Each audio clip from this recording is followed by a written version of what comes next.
Well, hello. Thank you so much for joining us today. Thank you for taking time out of your afternoon and time to spend with us and joining us from as time goes as far as Europe and other parts of the world to the US and all the way into Hawaii. So I want to turn it over now. Laura Acasio, former state senator Laura Acasio, if you want to hand it off and kick it off, I'd love to let you take the floor for a second.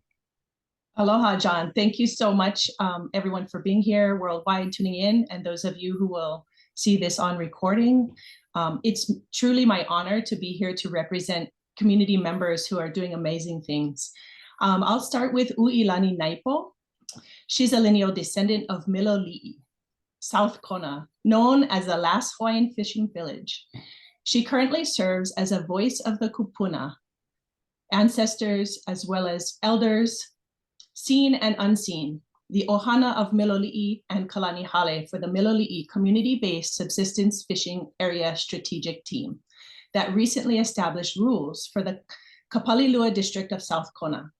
Kalani Hale is a grassroots nonprofit organization that supports educational, environmental, and cultural well-being of the community of Miloliʻi, which has long been a leader in making natural resource governance more Hawaiian again, and is also part of a greater statewide movement for place-based self-determination and reconciliation through natural resource governance and management. So welcome to Uʻilani. Thank you for being here. Representing the County of Hawaii, we have Douglas Shipman Adams. He is the Director of Research and Development for the County of Hawaii.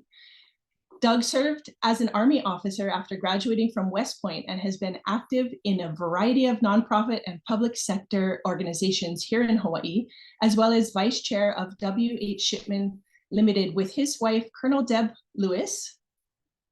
In 2010 and 11, they bicycled 18,000 miles through all 50 states to highlight issues facing our county's veterans, military, and their families. Doug and Deb are very proud of their 3 adult children and cherish their grandson. Thank you, Doug, for being here. It's an honor to have you as well. Representing Hānai Kaiāulu is Mikala Pieper, known as Kumu Pieper. She is a Waiʻanae native and graduate of Waiʻanae High School. She's dedicated her career to preserving Hawaiian language and culture through education on the Waiʻanae coast on Oahu. As a founder of Hānai Kaiāulu, she promotes the diversion of organic waste into recovery operations that support food security. Her mission is to make school food waste composting the norm, establish a community composting hub on the west side of Oahu, and involve her community in sustainable solutions. Charles Cravalho is a former Waiʻanae resident and current custodian at Waiakea High School in Hilo. He devotes himself to creating grassroots climate solutions within the Hawaii school system and throughout Hilo and the Waiʻanae communities. He puts his talents as a video producer to good use, educating students and promoting Hānai Kaiāulu activities. Together, this dynamic duo presents workshops on bokashi composting and cardboard shredding on both Oahu and in Hilo, sharing their project Sustainable Saturdays with schools to inspire and educate students about sustainable practices. Mahalo for being here, both of you. Moving on, we have representatives from the Hawaii Food Bank. Kristin Frost Albrecht is an executive director for the food basket here on Hawaii Island's Food Bank, with sites in Kona and Hilo. Kristin's leadership role at the food basket has included coordinating the organization's multiple disaster response efforts to help the many residents adversely affected by both the Kilauea lava eruption, Hurricane Leleen, and the COVID-19 pandemic. Kristin is firmly dedicated to the organization's mission of ending hunger and continues to advocate for system change in innovative and collaborative ways with diverse partners to increase food security for all in the state. She's joined by Leelen Park, who was raised in North Kohala on Hawaii Island and earned his bachelor's degree in education from the University of Hawaii at Manoa. Leelen began his career in the nonprofit sector with the Boy Scouts of America and later joined the Food Basket in 2020 in April. At the Food Basket, Leelen served as COVID-19 project manager, overseeing island-wide large-scale food distributions known as Ohana Drops. He led 170 Ohana drops during his tenure and progressed through various roles, including Deputy Director for Healthy Food Access Initiatives, and later Director of Community Engagement and Innovation. Currently, Leelen serves as Director of Development. Thank you both for being here today. Lastly, but not least, is representing Recycle Hawaii. Kristine Kubat is the Executive Director of Recycle Hawaii, which is a legacy or environmental organization first founded in 1989. She's also the founder of Play Without Plastics movement. Born and raised in southeastern Pennsylvania, Kristine has spent 44 years as a Hawaii resident engaged in a broad variety of environmental and social justice causes. When she's not hard at work establishing waste and plastic pollution reduction policy, she enjoys practicing Bikram yoga, gardening, making art, and spending time with her 2 children, their spouses, and her 5 grandchildren. Thank you so much, Kristine, for being here as well. And without further ado, we'd love to hear from our panelists. Thank you so much, Laura, for the introduction, and I'm very excited to be here and have the honor of convening and moderating this wonderful panel. Before jumping in, my name is John Holm. I'm the Senior Vice President at Pyxera Global, a systems change organization focusing on aligning the public, private, and social sectors together to solve what we call solvable problems, putting communities and frontline communities in an ownership position of a regenerative and equitable transition.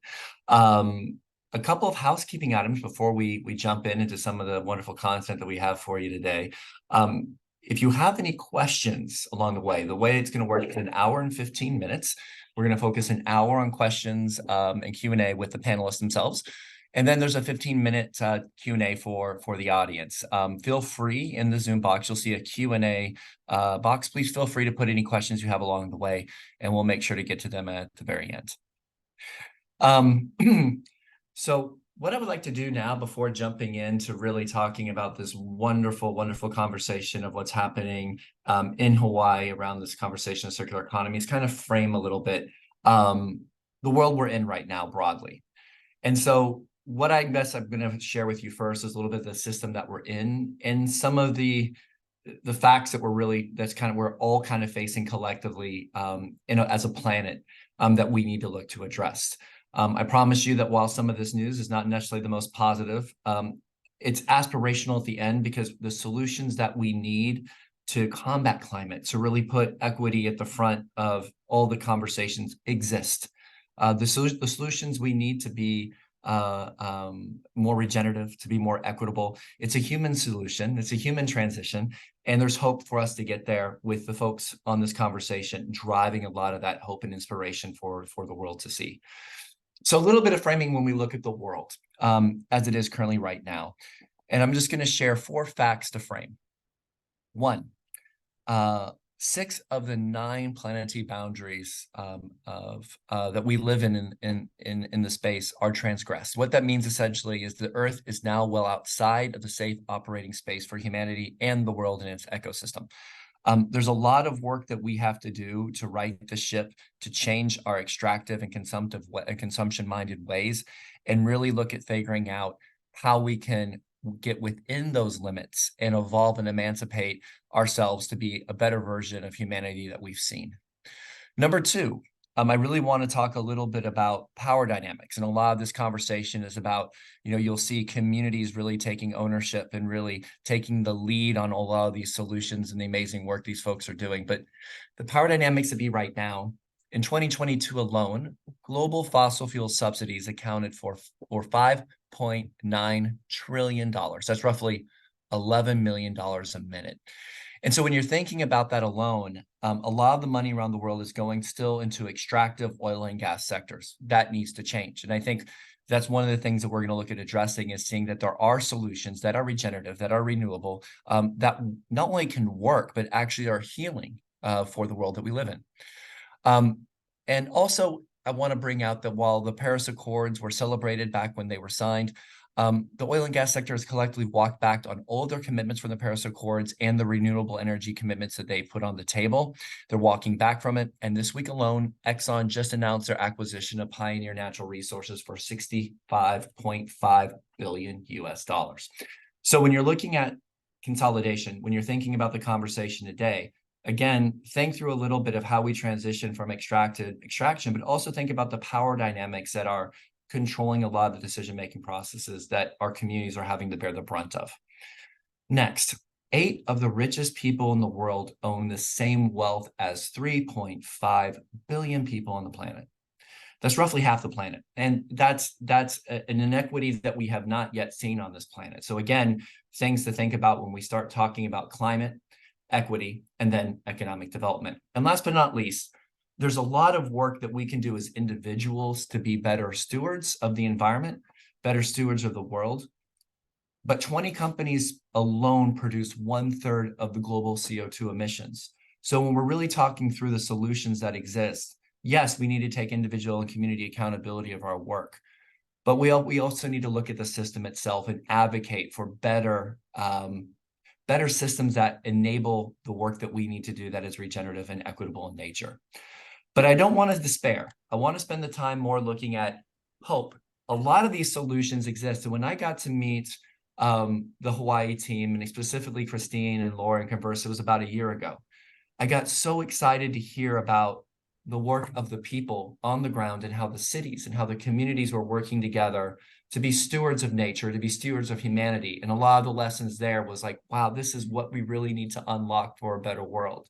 And so I'm really keen now to get into this conversation around circularity and the circular economy. I think for much of us in the space, we've heard about this definition of circular economy.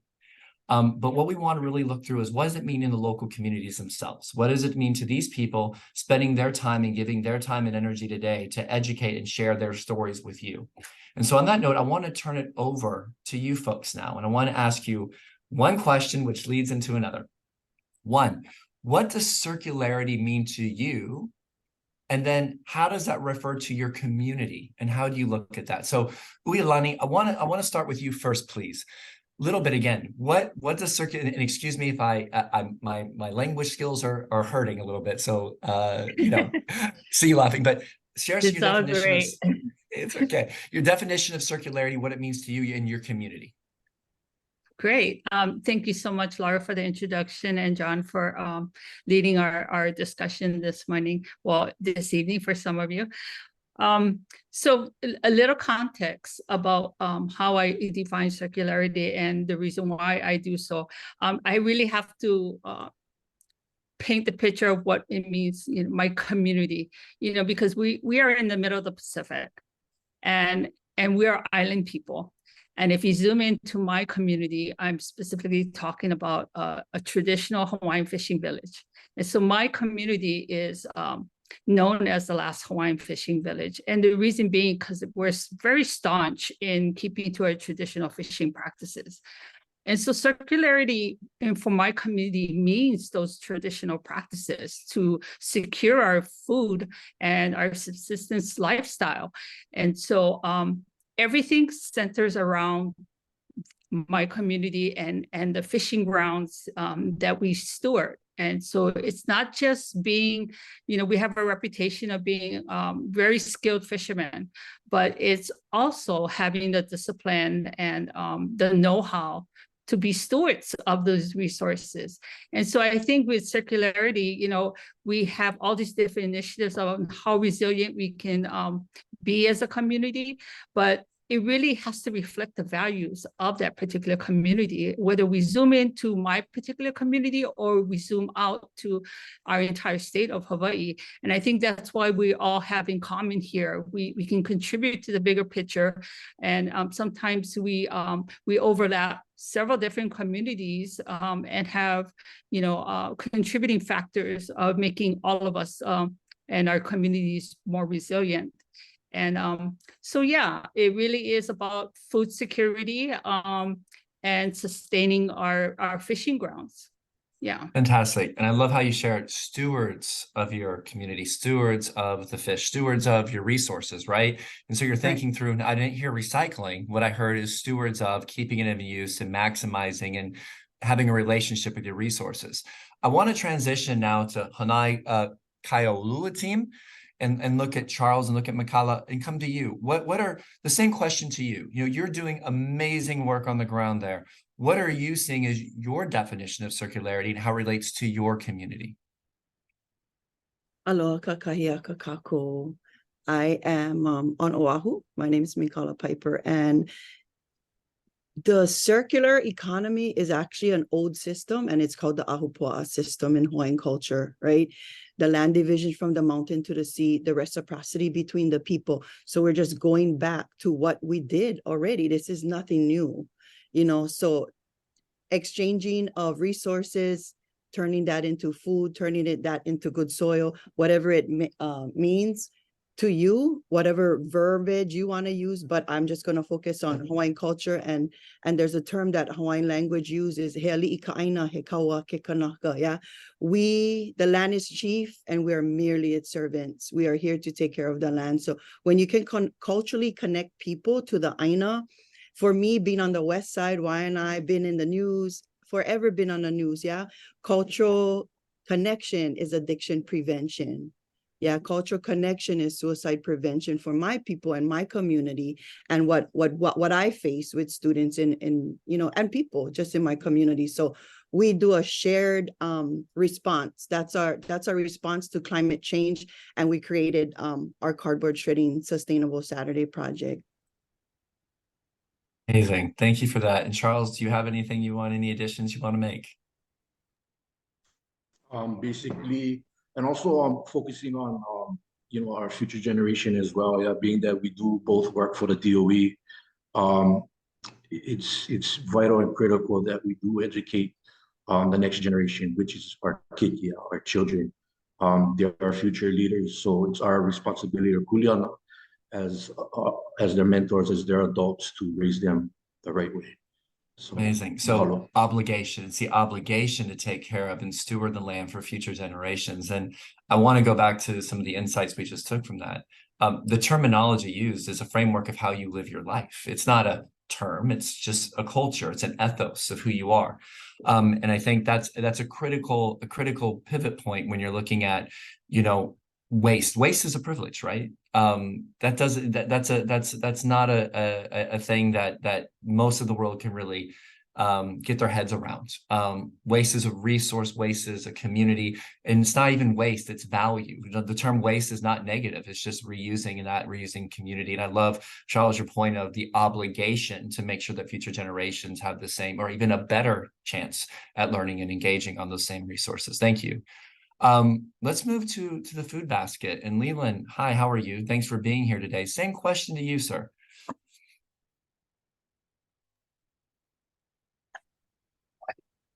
Circular, yeah, I really like what Mikala said about the Ahupua'a system.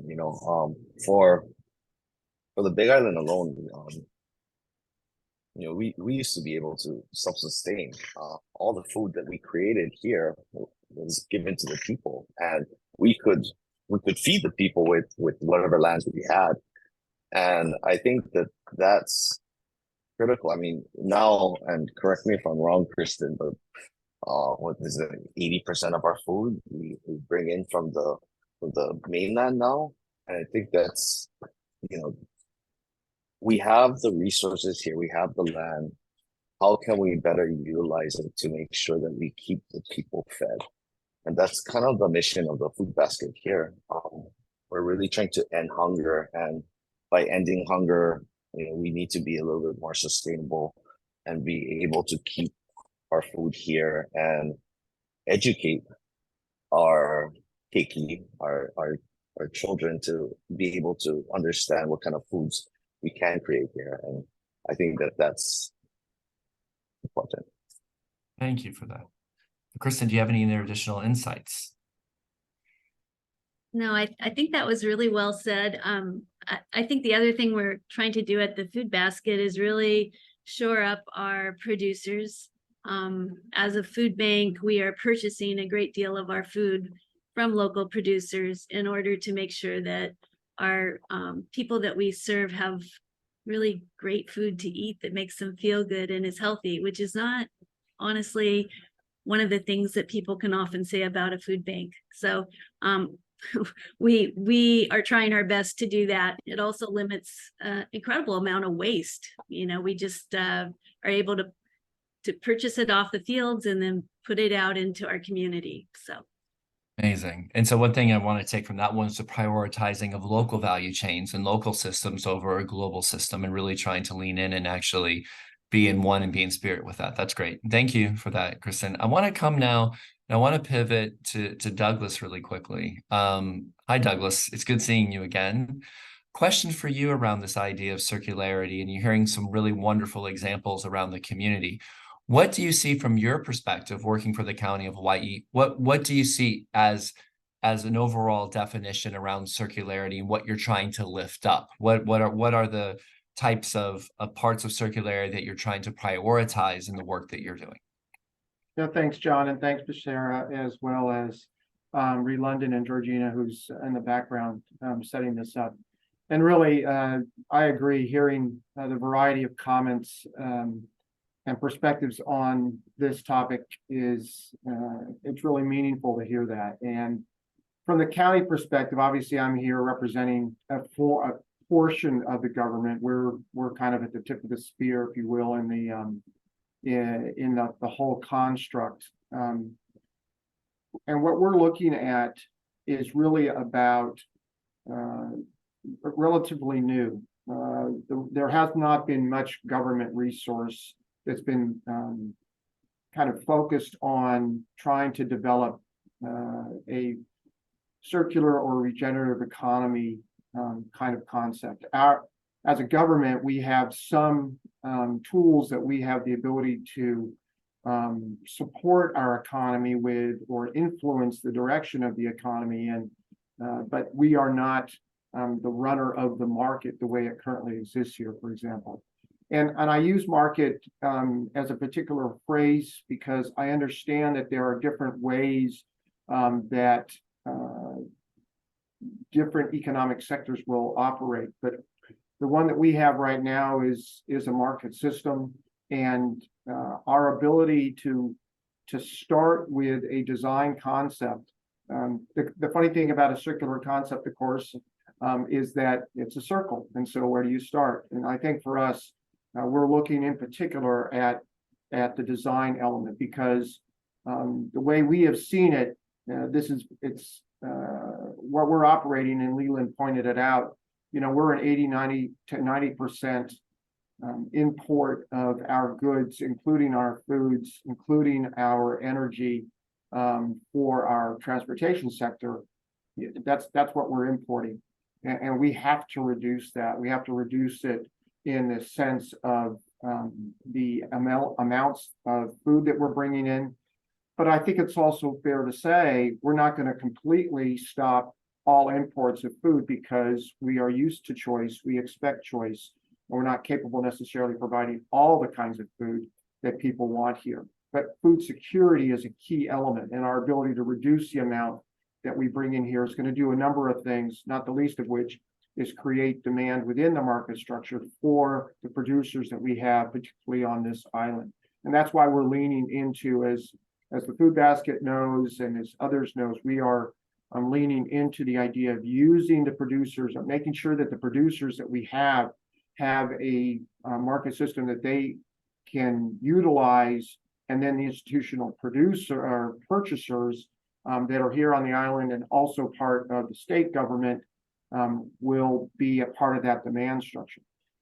As far as the energy side of it, we actually have the ability to be energy independent, and our ability to figure out how to do that in a way that is green and regenerative and not extractive in the sense of fossil fuels is a key element for us, because we believe, well, it's not just a belief, we know that if we're able to do that, or when we're able to do that, we're going to be reducing the cost of energy for everybody on the island, and the reduction of that cost will allow for a reduction in the cost of living, which is a key element as we're looking at how do we make sure that the regenerative economy concept that we want to see occur here is a concept that impacts all of our population.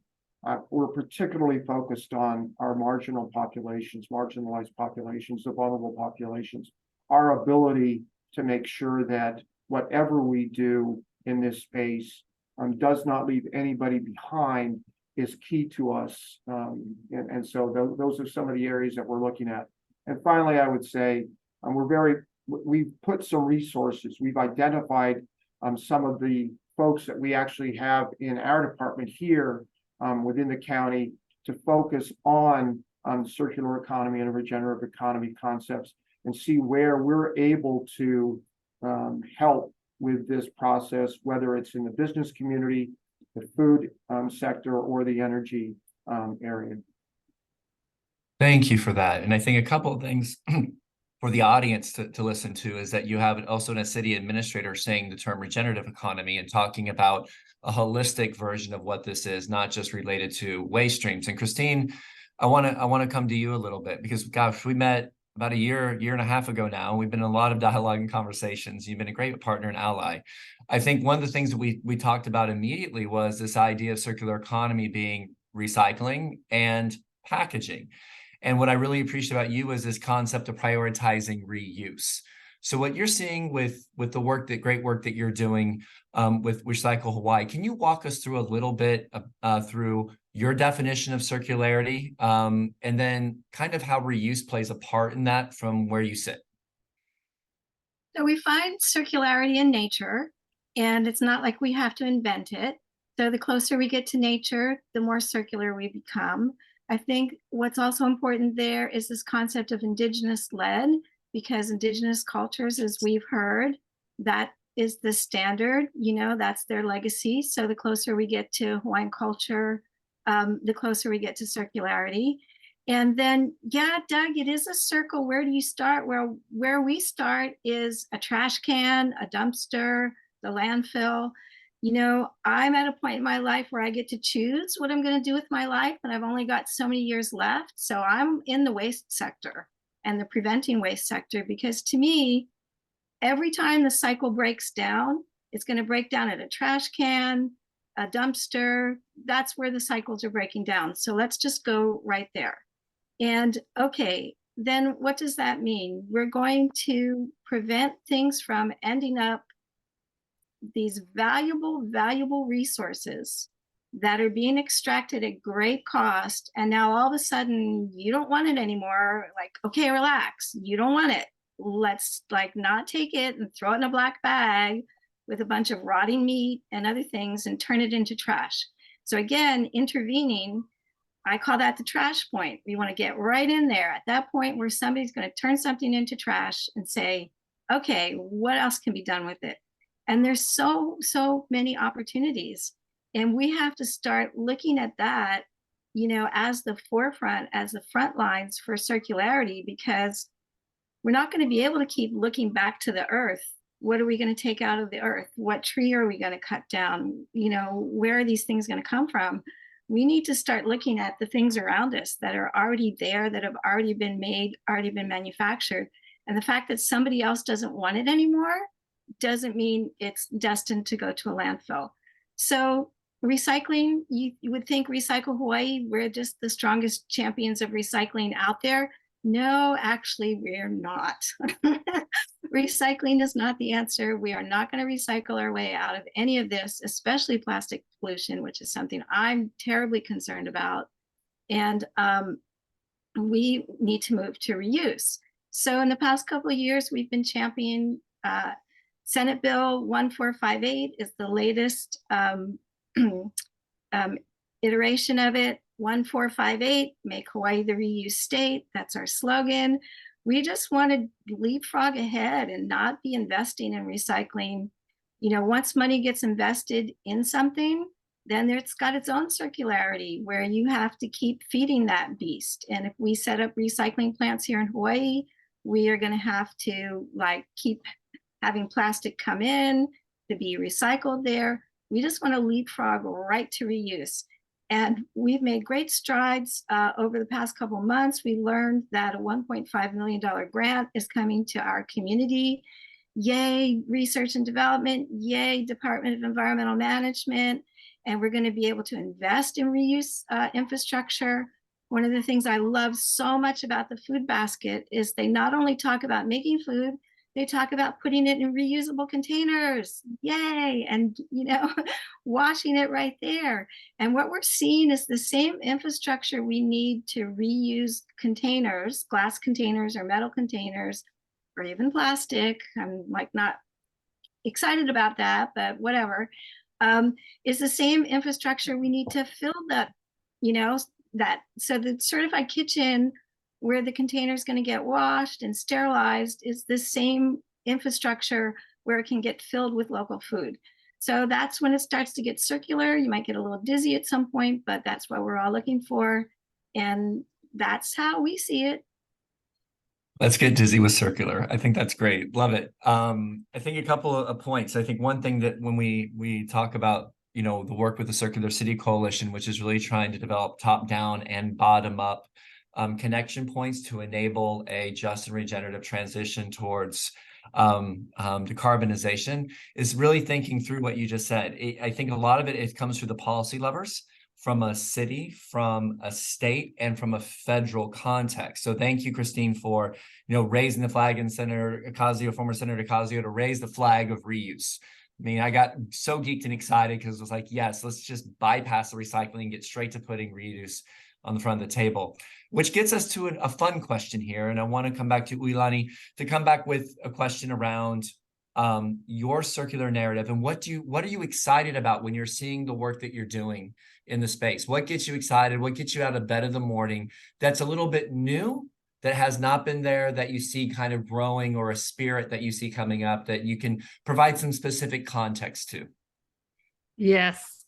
Okay, great. That's a great question because I stand a little different from most of my panelists, but it is kind of correlating to exactly what Mikala was bringing about. And it really is about the people and the culture of our place and where we're from. And so for Miloliʻi, it is the traditions of fishing practices. And so what is unique about it is that we are a state-recognized co-manager of this Miloliʻi community-based subsistence fishing area, CBSFA. And the uniqueness of it is that it is the only marine managed designation, which the premise is on Native Hawaiian traditional customary practices. And it also defines Native Hawaiian in that law, as well as it defines subsistence, being regenerative. So the use of regenerative natural resources. And so it calls directly to who we are as Hawaiians and in our practice. So our practice is lawaiʻa, which means fisherman, to fish. And when we hold that title, and if you're a true fisherman, it's not just a skill set, like I had mentioned before. It's not the skill set of knowing how to fish, but it's also to be stewards. And when you speak from that perspective, then you know that you can call yourself that you are truly stewards of these waters. And that is what our focus is. And so our contribution to the rest of our Paʻaina or the rest of our Hawaiian Islands is really being a mentor to other communities. We hold the title of Last Hawaiian Fishing Village, but we truly believe we shouldn't be. We have other fishing villages just to the north of us that carry the same traditions and throughout our Paʻaina, our islands. And so I think we are a mentor. We're not the first CBSFA to have gotten this title and rules promulgated. Hāʻina was first, and Hāʻina has done some great things to address the carrying capacity for their fishing area. And that's unique because once we step in a role of conservation, of securing our circularity for our community, we find that we're also heading into other facets that really talk to the resilience and the sustainability of our community. And so it's a natural progression that never ends. I thought I was going to be doing this to help my community establish and codify our traditional practices into rules. And really the rules are to demand the code of conduct of others so that we all can act in a proper way of being stewards of the resources that we share.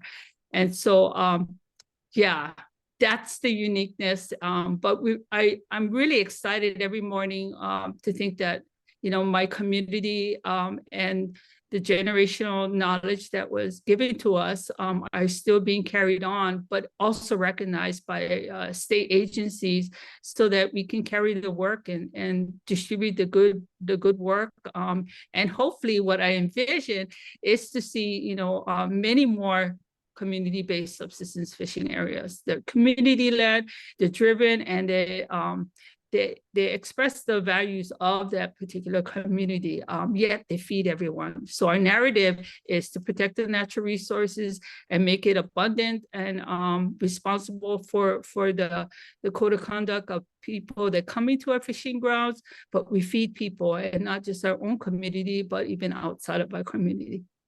Thank you. Thank you for that. And I think a couple of things which are striking that I just want to kind of shout and reflect is, you know, this idea of stewards and in service of others in collaboration. There's a very strong we. I remember when I first had the opportunity to engage with you folks, in the sense of, it's not a job that you go, well, this is our work, then we're done. It's an ethos of how you live. It's not a job that you have to check a bookmark. It's who you are as people. And really, you know, sometimes the systems coming in, which are it doesn't fit culturally. And so I really appreciate, again, where it's natural for you to say we're stewards. You're not forced. You're not reading a script. It's natural for you to say, well, there's other ones doing it. We're not the only ones. I think when we're having conversations around this narrative, what makes this conversation unique is that it's more authentic and real because it's who you are as people, not necessarily a terminology in a book that you're kind of framing. So thank you for that. I want to come now again and come back to Mikala with the same question. You're doing, so we got Kona over here, you know, that's all about Hawaii. You're over in Oahu. Talk us through a little bit about what the work you're seeing there that's inspirational. I know you work with youth, with what Charles said. What are you doing around that's inspirational that you see in the circularity context? And provide some detail too, if you could, which gets you out of the bed in the morning and gives you a sense of hope and purpose.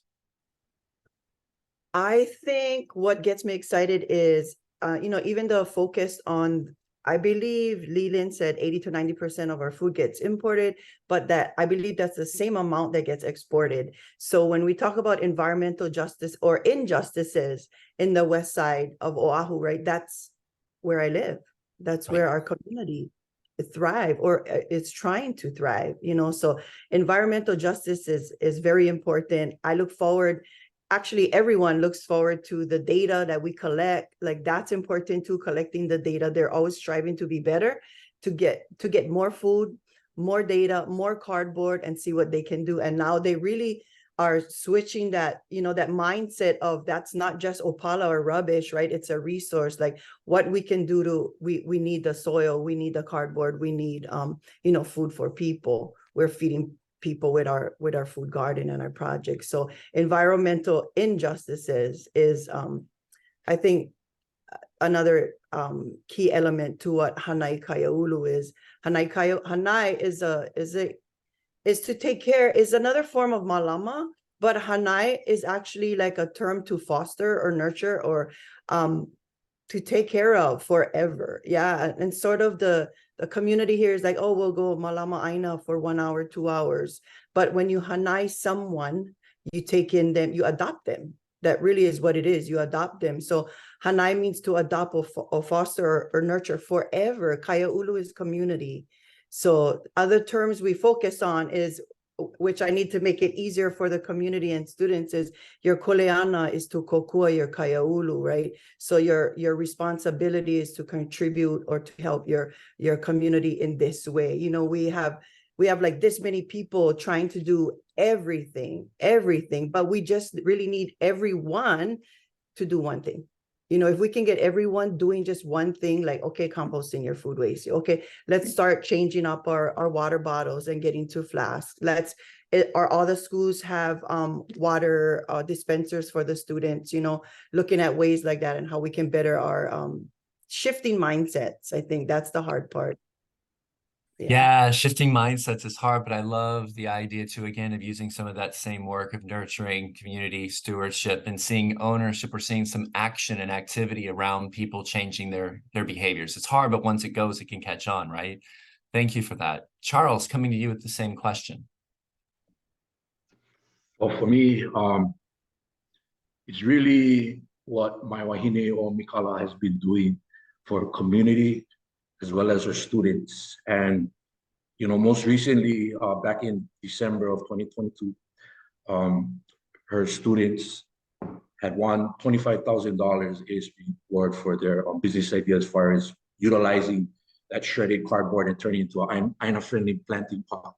That won them first place. And to me, that's inspiring. When you see the keiki, you know, being brought up in that way, what Mikala is doing, her amazing work, that blows me away. And that's what got me to do what I'm doing here on Mokuokeave at Waiakea High School. And with me sharing these stories about what Mikala and her students, amazing students, are doing on Oahu, it has in turn inspired my administration, the staff here. They're blown away. They said, what? If Nanakuli can do it, Mikala and her students can do it, we can do it too. And now I'm trying to implement that program too as well here and spreading the word. And not only through the schools, right? Because most importantly, again, the keiki, right? Our next generation, but also the rest of the communities here. But I think that's what drives me. That's what's been inspiring me. And even working with Kristine and Laura as well too, they're inspiring people as well. And then now hearing from all the panelists like Uʻilani and you know everyone else, it's truly, that's what kind of that's what actually drives me and keeps that fire going within inside of me to do what I do. Yes. That's a really interesting observation. I think that's one we also need to all continue learning and taking on is collaboration among like-minded spirits to get energy from them as well to continue inspiring others. I think many times, many of us feel like we're on silos and we're not getting our own energy to keep our energy going. And I think there's a wonderful circle there of sharing with like-minded people to restore ourselves to continue restoring others. So thank you for sharing that. That's a really nice takeaway. I want to come now to the food basket. And yes, I'm going to give you the same question because it's really important, I think. And I think you're doing some amazing work there. So what is it for you in your respective work, Leelen and Kristin, that you're seeing drive hope and gets you out of bed in the morning, and a specific initiative or a specific project that drives value for you? And so maybe Leelen, we start with you and then we can go to Kristin. Sure. Yeah. You know, I noticed the very similarities and very, you know, we're all talking about the same thing. It's all about community. And I think that really drives me every single day, is that the community that I live in, it's so inspiring. The people are just so loving and caring, and you want to serve those. You want to be there for those who have given you so much. There's a saying, "Okage sama de."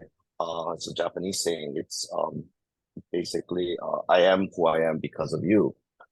And it's really the people that came before us that really inspire us to do better, to be better. You know, so right now, as far as projects go, we did purchase a big parcel of land on Kona Hawaii Street where we're going to do a big project. It's a 24.5 acre parcel. We will, yeah, Laura's clapping. You know, yeah. So we're gonna do a community food center, an agriculture innovation campus, and it's gonna be for the community. And we love to share it. This is honestly, I'm kind of taking the thunder away from Kristin right now, but this is Kristin's baby and dream child. I'm just here along for the ride. So I guess are you transitioning then to Kristin? So Kristin, that's I'm coming back to you. I saw Kristin. I saw that. So dream child to you, Kristin. It's our dream child. It really is. There you go. It's a we. Yes. It is totally a we, and I'm really fond of saying at the food basket, we don't do anything by ourselves. We do it totally with others. Everything we do is about community and from community, and where we exist because of community. So I think that's the most important part of this. But the journey to getting to this point of having our new place, which is called Ho'olako, which means the place that provides, really came out of many disasters, from Hurricane Iselle to the Kilauea lava flow to Hurricane Lane, and then the pandemic. We really, as a food bank, went from serving pre-pandemic 14,000 people a month to, at the height of the pandemic, serving 85,000 people a month, nearly half our island. It's still shocking to us. I think that we had to do that. And what we found were breaks in the supply chain. Again, we receive a lot of our foods from far away. We receive a lot of commodity foods. And so what saved us during that time and allowed us to serve those who needed the help was our local producers who had lost their markets, which were the resorts. And we were able to source food, pay fair. We want to always make sure we pay fairly. We don't want a handout. But when I say that too, I have to tell you the beauty of our island community is, even though we will pay fair market value to all of our producers, when they have too much, they drop it off to us to serve others, to give to others. So it's this beautiful circle of what inspires me daily. I think, plus the real fact that we have to do something. Hunger has gotten worse on our island. There's no need for that. We have the resources available. We just need to harness all the decision makers and bring everyone together in order to change that equation from just a few having a lot of power over a lot who don't have the power. Excellent. Thank you so much for that. And I think I want to transition to Douglas and actually go to Laura and then Kristine in that order. Douglas, you hear a lot of work. I'm going to jump in here because I really have to take it. I have to do a shout out to the food basket, because when we were all impacted by COVID and we were all stuck in our homes, really it was the food basket that kept the connection between the community. I mean, they came out, they took care of our kupuna. Kupuna were our elders were the most important that we wanted to reach. But they were the ones that really fed everyone and kept everyone, afloat. We felt it in Miloliʻi because people started going back to what can I source and get to. And so we were being impacted really heavily. I mean, our fishing village was packed from one side to the other because people were returning back to the land. And the ocean is a form of land. So people were taking the initiative of planting gardens in the yards. And so that started the movement. But it really was the food basket that kept everyone afloat. I just want to give a great big mahalo to them. Yeah. Thank you. Thank you for that. And actually, thank you for that. And these are all the stories that are coming out with the sharing, lifting up, giving energy. I see Mikala, hi. I see you don't. Okay. I want to actually, Laura, I want to talk about this intersection. Then I'm going to go to Douglas real quickly. We talk about policy now, right? And I'm going to go hi, and then I'm going to come back into Douglas for a second. Is you hear all this work about community stewardship and this, but how are we working to unlock that? What are some examples that we can have to unlock that power of sharing and collaboration and not get stuck in this extractive consumption mindset? Is there any guidance or any thoughts that you can give to that?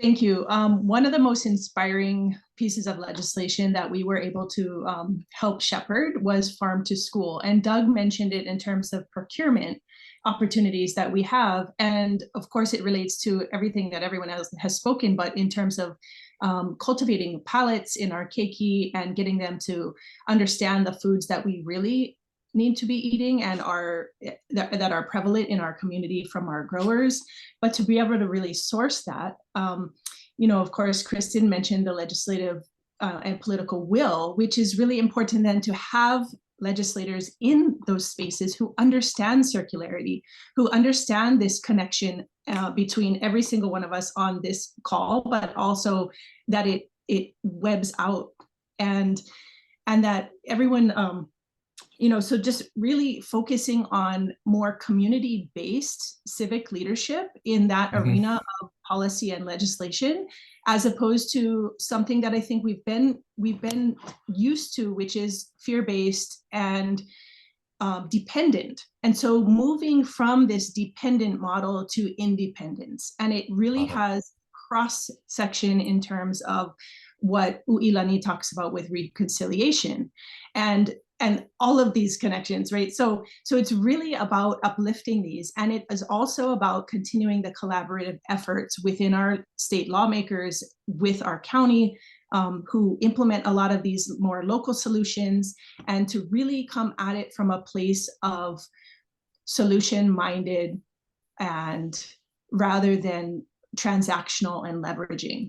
So there are so many solutions, but Farm to School was one of the most inspiring. I have to say that the first time I read that bill, it came from a House representative who was introducing it on the House side, Representative Amy Peruso.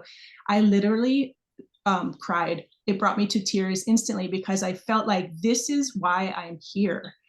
These are the reasons why I'm here, because it was also a vision forever, is to be food secure, and to be sourcing local food for local production, for local consumption. So yeah, it's a dream come true. We've seen community gardens in our community come and go, but put a lot of energy towards it, and it has inspired. And those are the seeds that were planted and that had been planted many, many, many years prior. So it's not, again, like Mikala said, it's not something new, but we're just realizing that this dependency model and this transactional interaction, even in governance, is no longer working. No, it's not. And thank you for that. And thank you for the inspiration, because I also know when you're standing with those legislatures, there's not many people like you wanting to represent community ownership and action in the way that you do. So that you're rather isolated. So I'm glad you were able to get some energy from that. I think one thing just on that note, these solutions, as you said, they're not even solutions. This way of life existed a long time ago, as Mikala said. We know we need these solutions now for the planet to survive and thrive. So Douglas, I'm going to come to you representing community on the state and in your constituency. How do you look at the policy equation where, as was referenced, the power dynamics of transactional, the power dynamics of power of take, make, waste, extraction? How do you leverage the policy levers for a reduce, reuse, repurpose, incentive-laden environment for these businesses to thrive? Is there anything you can speak to that gives you some energy and gives you some, as you said, some community well-being, where you're like, yes, we're making some progress here? Yeah, thanks, John. I'm going to go back to something that Laura just talked about, and actually I'm going to add on to it. She talked about moving from dependence to independence, but I've actually heard her say that actually what we're trying to move to is interdependence, particularly within our community. There is this idea of some independence that's necessary. I believe I talked about in terms of energy independence. There's an element there that is important, and we have the ability on this island to do that. But the idea of everyone coming together and working together, and as I believe Kristin talked about, the need for folks to be able to come together so that we're able to, in the food sector, to be able to make sure that we are both producing, and we're also making sure that that food gets to the places that it needs to be set, whether it's food, farmers markets, whether it's other food hubs, even our retailers. All of those are places that people go to if they're not necessarily, well, a lot of people are producing their own, but they're not able to necessarily produce all elements of food for themselves. And so the ability to also have the distribution system that works well on the island is really important.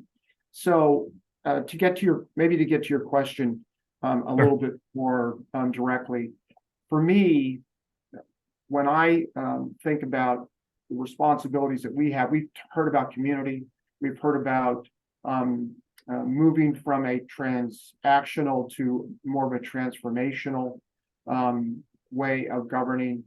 I don't want to turn this into a political commercial, but the thing that I think about with my department, and I think within the county leadership, is making sure that we are trying to expand the elements of trust between the government and the residents, right? The citizens. Frankly, easier said than done, and it's not all that easy to say. And so a part of this is making sure that we are available, accessible, and also listening. But as someone in a community meeting once told me, it's great that you're here, you know, terrific that you came to see us. All of that's great. And thank you for listening, but I need more from you than that. I need you to demonstrate that you're going to be committed to the things that we're talking about, right? And so that I've carried that, the idea of what does that commitment look like? And ultimately, if we don't show a sense of commitment to the efforts that we're trying to engage in, both as a government that is looking at the needs, but also the wishes and the desires of our people, then we're never going to necessarily build the kind of trust that is going to be necessary for the actions that we have to take. Ultimately, a government is defined by its actions. It's not defined by its words. It's defined by what it's able to help get done. And the government is not the only player here, particularly in an economy. But it is it does have a significant role. You've got the administration with the execution elements, and then you have the legislation piece for the policy side of things. And if those are not working well together, then everybody suffers. So our ability to try and make sure that that works well together, that's a key for us. And that's really, ultimately for me, the thing that I think our people are looking for, and then can begin to say, all right, that's not so bad, Adams. Come on back and we can have a little bit more conversation. And that's how you begin to build trust. Thank you for that. And that was actually really refreshing. Not rhetoric, but action, right? Talk is cheap, do something, demonstrate, come back in. And thank you for sharing that, because lately from anybody in any government position to say something like that is rare and few and far between. So thank you for those insights. Kristine, I'm going to come to you with a question, but in the meantime, for those in the audience, I want to make sure that if you have any questions, please feel free to write it in the chat. I will then be sure to read it out and, you know, ascribe one of these lovely people to answer. But Kristine, I want to come with a different question for you. And what we're going to do is transition from our hard question, which I'm going to give you a negative one, and then I'm going to transition to everyone or something more aspirational to take us home. So Kristine, I want to get this insight from you. What are the biggest barriers that you see in place in Hawaii and Hilo to enable a regenerative and equitable transition? What are those barriers that we really need to move away? Like, what are the big ones that we got to move away to really unlock all this wonderful community spirit that we have at the table, and for the greater Hawaii and for the greater world? The floor is yours. Oh, you're on mute. You're on mute, dear. Thanks. I'm going to use as an example what we all just went through with the TMT. This is the 30-meter telescope. This was an idea that came from someplace else. This was definitely top down. For years and years and years, people said, no, thank you. We don't need that telescope. We don't need to blast the side of our Mauna. You know, yeah, astronomy is cool, but we've got other things to think about. And nobody listened. And in government, they just kept, you know, doing end runs and lining up with the developer and lining up with these, you know, high level astronomer kind of people. And then it came to the point where you had thousands. I don't know if somebody can correct me, 5,000, 6,000, 8,000 people. Jason Momoa flew in. Whoa, you know, it's like it's getting like really high level here, global.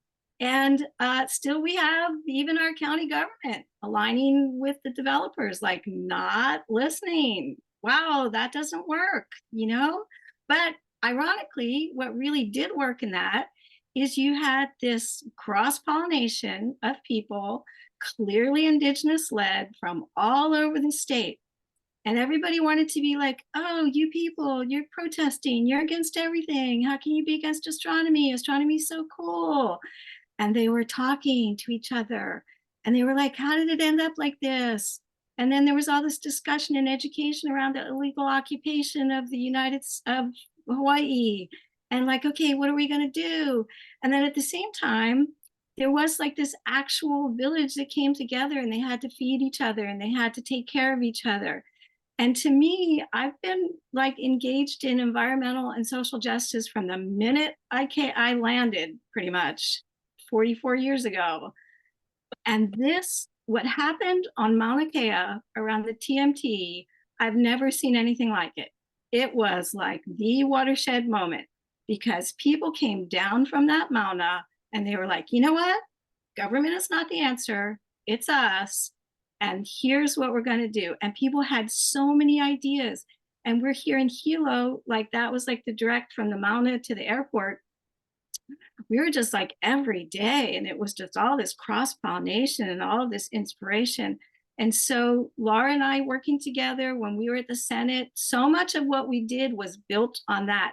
And yet to this day, you still have people in our county and state government trying to push TMT and trying to push Huhonua, which is another project. We're like, don't take all the trees and burn them. That's dumb. And, you know, kind of like one thing after the next. So what doesn't work and what's in the way? And this is not me scolding you, Doug, because I love you and I really appreciate the county. Like, I have never seen, again, in the years that I've been here, so much support. When you go to the county and you talk to them about this grand vision that we have, they're like, go for it. How can we help?